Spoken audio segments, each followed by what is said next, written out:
Hi, welcome to the class of 10th. Today we going to discussing the arithmetic progression. Arithmetic progression ಅಲ್ಲಿ exercise problems 1.1 ಬಗ್ಗೆ discussion ಮಾಡೋಣ. In the first problem, in which of the following situations does the list of numbers involved make an arithmetic progressions and why?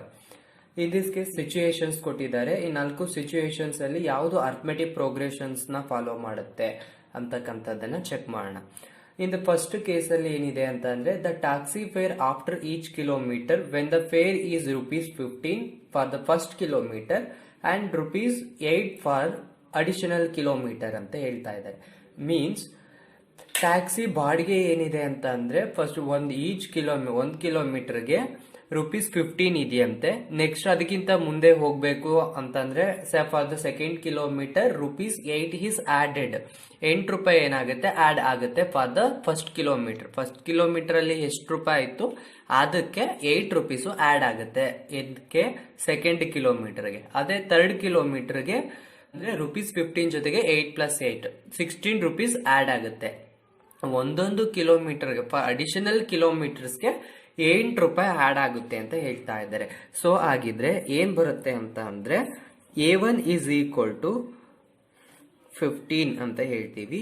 A2 is equal to second term ಏನ್ ಹೇಳ್ತಾ ಇದೆ ₹8 add ಆಗುತ್ತೆ. So 15 + 8 and 3 ಕಿಲೋಮೀಟರ್ಗೆ third term ಏನಾಗಿರುತ್ತೆ ಅಂತ ಅಂದ್ರೆ 15 + 8 + 8. So which equal to A2 is equal to 15 + 8 23. ಅದೇ ರೀತಿ A3 ಸಾಲ್ವ್ ಮಾಡಿದ್ರೆ which equal to 31. So in this case what is the AP equations are ಏನ್ ಜನರೇಟ್ ಆಗ್ತಿದೆ ಅಂತಂದ್ರೆ 15, 23, 31 and going on for the additional kilometer ಹೀಗೆ add ಆಗ್ತಾ ಇರುತ್ತೆ. In this case first term A is equal to 15. The common difference D is equal to A2 minus A1. A2 minus A1 ಮಾಡಿದ್ರೆ ಏನ್ ಬರುತ್ತೆ ಅಂತ ಅಂದ್ರೆ 23 minus 15 which is equal to 8. In this case A3 minus A2 ಮಾಡಿದ್ರೆ 31 minus 23 which is equal to 8. In this case the common difference is same ಬರ್ತಾ ಇದೆ in all the cases. So it follows arithmetic progressions. Therefore it follows an arithmetic progressions. EP ನ follow ಮಾಡುತ್ತೆ. Going to the second situations ಅಲ್ಲಿ ಏನ್ ಹೇಳ್ತಾ ಇದ್ದಾರೆ ಅಂದ್ರೆ the amount of air present in a cylinder when a vacuum pump removes 1/4 of the air remaining in the cylinder at a time. Amount of air ಇದೆಯಂತೆ cylinder ನಲ್ಲಿ vacuum pump use ಮಾಡಿದಾಗ 1/4 of the air ಏನಾಗುತ್ತೆ remove ಆಗುತ್ತೆ. Remaining ಇರುವಂತ air ಏನಾಗುತ್ತೆ cylinder ಅಲ್ಲಿ ಇರುತ್ತೆ ಅಂತ ಹೇಳ್ತಾ ಇದ್ದಾರೆ. ಬಟ್ ಇನಿಷಿಯಲಿ ಸಿಲಿಂಡರ್ ಅಲ್ಲಿ ಎಷ್ಟು ಏರ್ ಇದೆ ಅಂತ ಗೊತ್ತಿಲ್ಲ. ಸೊ ಅದನ್ನ ನಾನು ಏನ್ ಮಾಡ್ತೀನಿ ಅಂತ ಅಂದ್ರೆ let V be the initial volume of the air in the cylinder. Initial volume of the air in the cylinder. In first time after using vacuum pump, remaining of the air in the cylinder. In the first time after your vacuum pump use ಆದ್ಮೇಲೆ remaining of the air in the cylinder. Cylinder ನಲ್ಲಿ ಎಷ್ಟು air ಇರುತ್ತೆ ಅಂತ ಅಂದ್ರೆ which equal to V minus 1/4 V into V ಅಂತ ಹೇಳ್ತೀವಿ. So vacuum pump ಒಂದ್ಸಲ use ಮಾಡಿದ್ರೆ 1/4 ನಷ್ಟು ಏರು ರಿಮೂವ್ ಆಗುತ್ತೆ. So V minus 1/4 into V ಅಂತ ಅಂದ್ರೆ ಇನಿಷಿಯಲ್ ವ್ಯಾಲ್ಯೂಮ್ ಆಫ್ ದ ಏರು ಅದರಿಂದ 1/4 ಆಫ್ ದ ವಿ ಏನಾಗ್ತಾ ಇದೆ ಹೊರಗಡೆ ಹೋಗ್ತಾ ಇದೆ. ಹಾಗಾದ್ರೆ ಎಷ್ಟು ರಿಮೈನಿಂಗ್ ಆಗಿ ಉಳ್ಕೊಳ್ಳುತ್ತೆ ನಮ್ಗೆ ಅಂತ ಅಂದ್ರೆ ಆಫ್ಟರ್ ದಿಸ್ ಸಾಲ್ವಿಂಗ್ ಮಾಡಿದ್ರೆ 4V minus V over 4 which equal to 3V/4. 3V/4 ನಷ್ಟು ಏನಾಗ್ತಾ ಇದೆ ವಾಲ್ಯೂಮ್ ಆಫ್ ದ ಏರು ರಿಮೈನಿಂಗ್ ಆಗಿ ಉಳ್ಕೊಳ್ತಾ ಇದೆ ಇನ್ the first time. Going the second time similarly in second time after the vacuum pump remaining of air in the cylinder remaining of air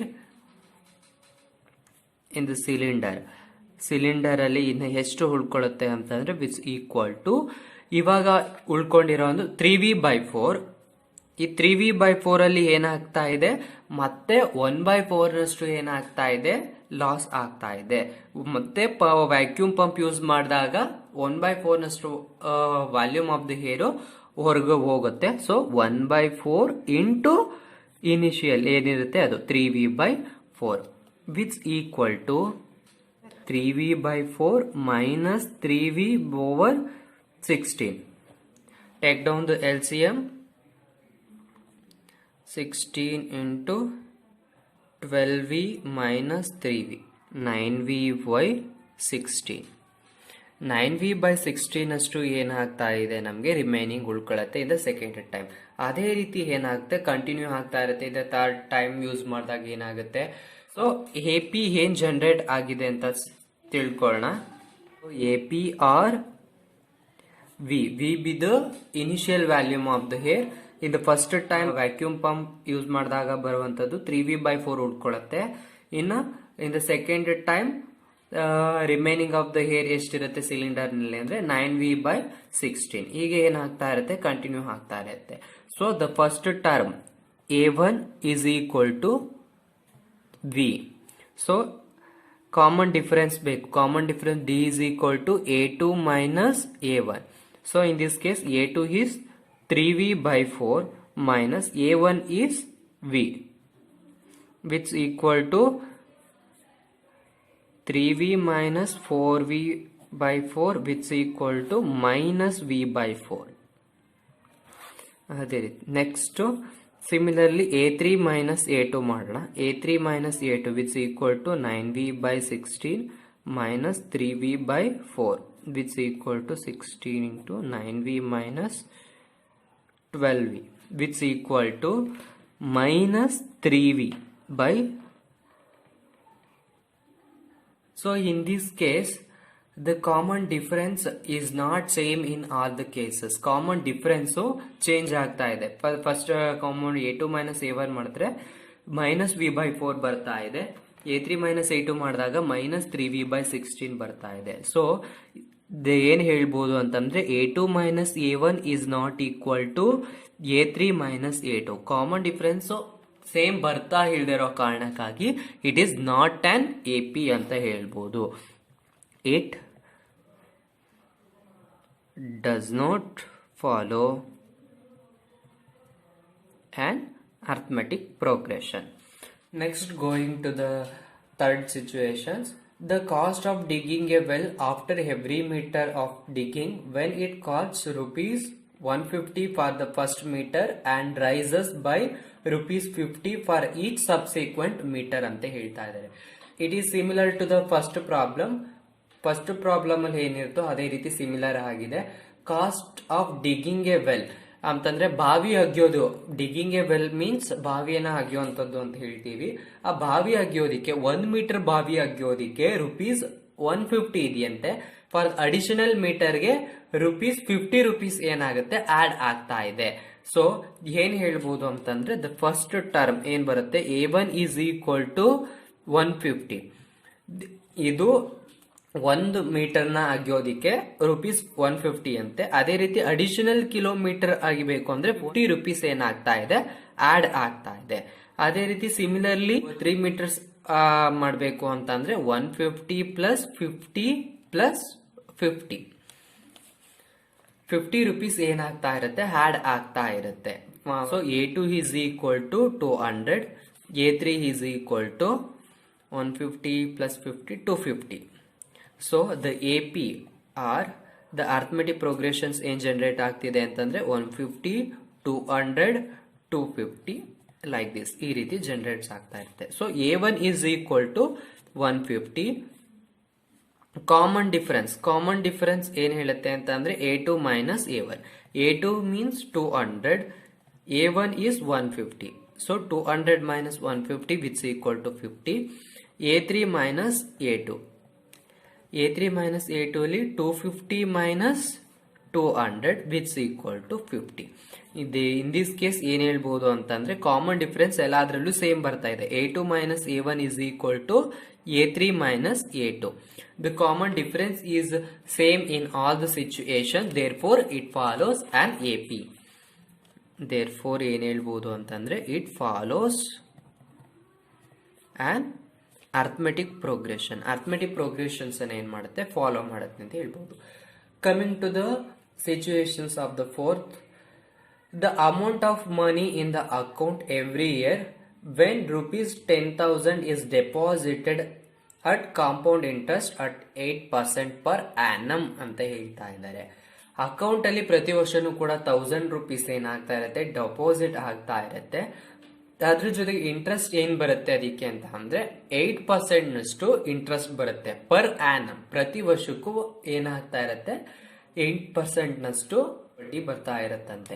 so ಇದನ್ನ problem solve ಮಾಡೋಣ. In this case principal ಕೊಟ್ಟಿದ್ದಾರೆ rupees 10,000 ಅಂತ. So ಅದನ್ನ P ನಿಂದ denotes ಮಾಡ್ತೀನಿ. So P is equal to 10,000 rupees and per annum ಕೊಟ್ಟಿದ್ದಾರೆ n is equal to 1 2 3 up to etcetera like this. ಹೀಗೆ ಏನಾಗ್ತಾ ಇರುತ್ತೆ, ಕಂಟಿನ್ಯೂ ಆಗ್ತಾ ಇರುತ್ತೆ. ನೆಕ್ಸ್ಟ್ ಏನ್ ಕೊಟ್ಟಿದ್ದಾರೆ, ರೇಟ್ ಅನ್ನ ಕೊಟ್ಟಿದ್ದಾರೆ.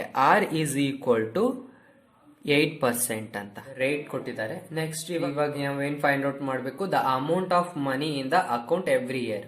ಹಾಗಾದ್ರೆ ಪ್ರತಿ ವರ್ಷದಲ್ಲಿ ಎಷ್ಟು ಅಮೌಂಟ್ ಇರುತ್ತೆ ಅಂತ ಚೆಕ್ ಮಾಡೋಣ.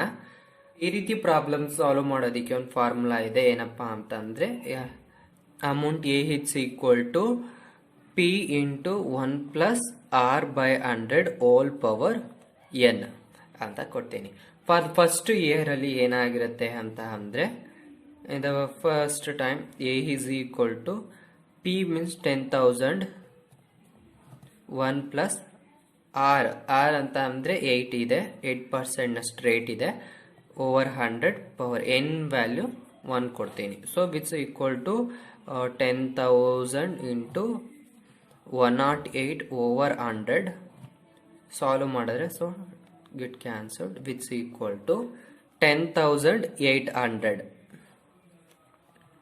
ಅಮೌಂಟ್ ಎಷ್ಟಿರುತ್ತೆ ಅಂತ ಅಂದ್ರೆ 10,800 ರೂಪೀಸ್ ನಷ್ಟು ಅಮೌಂಟು ಇದು ಫಸ್ಟ್ ಇಯರ್ ಅಲ್ಲಿ ಇರುತ್ತೆ. Going to the second year, A is equal to P into 1 plus R by 100 whole power N ಅಂತ ಗೊತ್ತು, which equal to P is 10,000 1 plus R. Rate ಎಷ್ಟಿದೆ ಅಂತ ಅಂದ್ರೆ 8 ಓವರ್ 100 2. ಯಾವಾಗ ಅಂದ್ರೆ ಎನ್ ಇಸ್ ಈಕ್ವಲ್ ಟು 2 ಅಂತಂದ್ರೆ in the second year. So which equal to 10,000 into after solving this 108 over 100 that's square 11,664. Account ಅಲ್ಲಿ ಎಷ್ಟಿರುತ್ತೆ ಅಂತ ಅಂದ್ರೆ 11,664 ನಷ್ಟು ಇನ್ ಸೆಕೆಂಡ್ ಟೈಮ್ ಅಲ್ಲಿ ಅಮೌಂಟ್ ಇರುತ್ತೆ. ಹಾಗಾದ್ರೆ ಎ ಪಿ ಏನ್ ಜನರೇಟ್ ಆಗ್ತಿದೆ ಅಂತ ಅಂದ್ರೆ the A P R in the initial ಎಷ್ಟಿದೆ 10,000 ರೂಪೀಸ್.